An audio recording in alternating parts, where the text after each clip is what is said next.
ഈ ഭൂമിയിൽ അവൻ ഏകാധിപതിയായിട്ട് മടങ്ങി വരാൻ പോകുകയാണ്, ഛത്രാധിപതിയായിട്ട് മടങ്ങി വരാൻ പോകുകയാണ്. അവനെ നിഷേധിച്ച്, അവനെ നിന്ദിച്ച്, അവനെ പരിഹസിച്ച് നീ ദൈവമല്ലെന്ന് പറയുന്ന ഓരോ വ്യക്തികളെയും ശിക്ഷ വിധിപ്പാനും, പാപികളാണെങ്കിലും മാനസാന്തരപ്പെട്ട് യേശുക്രിസ്തു നാമം വിളിച്ചപേക്ഷിക്കുന്നവരെ സമ്പൂർണ്ണമായിട്ടും രക്ഷിപ്പാനും ആകാശത്തിലും ഭൂമിയിലും സകല അധികാരങ്ങളും ഉള്ളവനായിട്ട് യേശുക്രിസ്തു ഭൂമിയുടെ ഏകാധിപതിയായിട്ട് മടങ്ങി വരുമ്പോൾ എന്റെ പ്രിയപ്പെട്ടവരെ, അവന്റെ മുമ്പിൽ നിൽപ്പാൻ നിങ്ങൾ യോഗ്യത നേടേണ്ടതിന് ഞങ്ങൾ യേശുക്രിസ്തുവിനെ പ്രസംഗിക്കുന്നത്.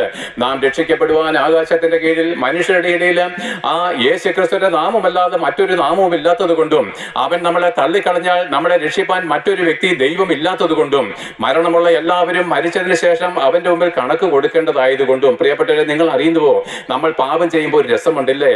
നമ്മൾ മറ്റുള്ളവരെ പീഡിപ്പിക്കുമ്പോൾ, മറ്റുള്ളവരെ കൊല്ലുമ്പോൾ, മറ്റുള്ളവരുടെ പണം കവർന്നെടുക്കുമ്പോൾ നിങ്ങൾ വിചാരിക്കും നിങ്ങൾ എന്തോ പൗരുഷമുള്ളവരാണ്. നല്ല പ്രിയപ്പെട്ടവരെ, നിങ്ങൾ മരിച്ചതിന് ശേഷം നിങ്ങൾ പീഡിപ്പിച്ച, നിങ്ങൾ എന്താണ് പണം കവർന്നെടുത്ത, നിങ്ങൾ നിങ്ങളാൽ കൊല ചെയ്യപ്പെട്ടവനെ നിങ്ങൾ നേരിട്ട് കാണുന്ന ഒരു ദിവസമുണ്ട്. മരിച്ചതിന് ശേഷം എല്ലാവരും കല്ലറകളെ വിട്ട് എഴുന്നേറ്റ്